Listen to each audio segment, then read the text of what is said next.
আসসালামু আলাইকুম বন্ধুরা, আপনারা দেখছেন ভাগ্য লেখা গল্পের ৪৬৪তম এপিসোড। ভিডিওটি শুরু করার আগে একটি লাইক ও শেয়ার করে দিন, আর চ্যানেলটি সাবস্ক্রাইব করতে ভুলবেন না। চলুন শুরু করা যাক। এপিসোডের শুরুতেই দেখা যায় অভয় শ্রদ্ধাকে নিয়ে বাড়ি ছেড়ে চলে যাচ্ছে। শ্রদ্ধা তাকে থামিয়ে বলে, এভাবে চলে যাওয়া ঠিক হচ্ছে না, আমি সবাইকে বোঝানোর চেষ্টা করব। কিন্তু অভয় রাগী বলে, এখন আর কেউ কিছু শুনতে চায় না, আমি নিজেই সব ঠিক করব। ঠিক তখনই পরিস্থিতি ভয়ঙ্কর মোড় নেয়। রোশনি কিছু লোকজন নিয়ে বাড়ির দিকে আসে, সবার হাতে লাঠি পাথর। বাড়ির ভেতরে আতঙ্ক ছড়িয়ে পড়ে। অভয়ের মা বুরুনকে জিজ্ঞেস করে, শ্রদ্ধা কোথায়? কেউ ঠিকমতো কিছু বলার আগেই দরজা ভেঙে ভেতরে ঢুকে পড়ে সেই লোকজন। শুরু হয় ভাঙচুর আর মারধর। বুরুনকে মারতে মারতে তারা অভিযোগ তোলে, তোমরা আমাদের দেবীকে বাড়ি থেকে তাড়িয়ে দিয়েছ।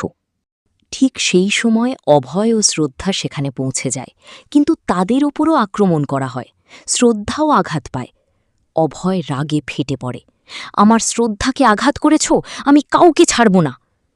তখনই হঠাৎ পরিস্থিতি ঘুরে যায়। সবাই শ্রদ্ধার পায়ে পড়ে ক্ষমা চাইতে শুরু করে।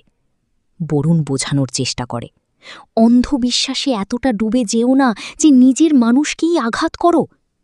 কিন্তু রোশনি আবার নতুন খেলা শুরু করে। সে বলে, যদি শ্রদ্ধা সত্যিই দেবী হয় তাহলে আগুনের উপর হেঁটে প্রমাণ দিক। ভক্তরা তখন এক সুরে দাবি তোলে, দেবী শ্রদ্ধা অগ্নি পরীক্ষা দিন। সবাইকে অবাক করে দিয়ে শ্রদ্ধা বলে, আমি অগ্নি পরীক্ষা দেব। অভয় হতবাক হয়ে যায়, তুমি কি পাগল হয়েছ? আজ আগুনে হাঁটতে বলছে, কাল বিষ খেতে বলবে, সব মানবে? কিন্তু শ্রদ্ধা নিজের সিদ্ধান্তে অটল। আমি পিছিয়ে যাব না, এই নাটকের শেষ আমি নিজেই করব। পরিস্থিতি আরও উত্তপ্ত হয়ে ওঠে। অভয় সবাইকে হুঁশিয়ারি দেয়, শ্রদ্ধার কিছু হলে কাউকে ছাড়ব না, পুরো দুনিয়ায় আগুন লাগিয়ে দেব। এদিকে অন্যদিকে কৃতি রোশনিকে চড় মেরে বলে, তুমি জানো শ্রদ্ধা দেবী নয়, তবুও কেন তাকে অগ্নি পরীক্ষায় ঠেলছ? রোশনি ঠান্ডা মাথায় জবাব দেয়, এই পরীক্ষার পর কেউ আর শ্রদ্ধাকে সাধারণ মানুষ বলতে পারবে না। অন্যদিকে শ্রদ্ধা অভয়কে বোঝায়, আমি চাই ওরা নিজের চোখে দেখুক আমি সাধারণ মানুষ। আগুনে পুড়ে গেলে ওদের ভুল ভাঙবে। অভয় কাঁপা গলায় বলে, তোমার কিছু হলে আমি বাঁচব না। শ্রদ্ধা আত্মবিশ্বাস নিয়ে বলে, তুমি পাশে থাকলে কিছুই হবে না। পরদিন সকাল, চারদিকে পূজার পরিবেশ। সবাই শ্রদ্ধাকে দেবী হিসেবে পূজা করছে। শ্রদ্ধা মনে মনে বলে, আজই এই মিথ্যে বিশ্বাসের শেষ করব।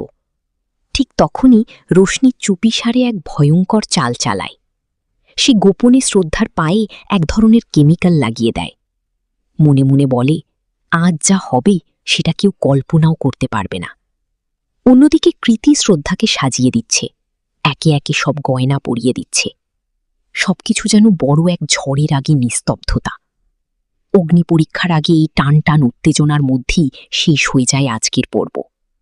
ভিডিওটি ভালো লাগলে অবশ্যই লাইক ও শেয়ার করবেন, আর প্রতিদিন নতুন এপিসোড পেতে চ্যানেলটি সাবস্ক্রাইব করতে ভুলবেন না।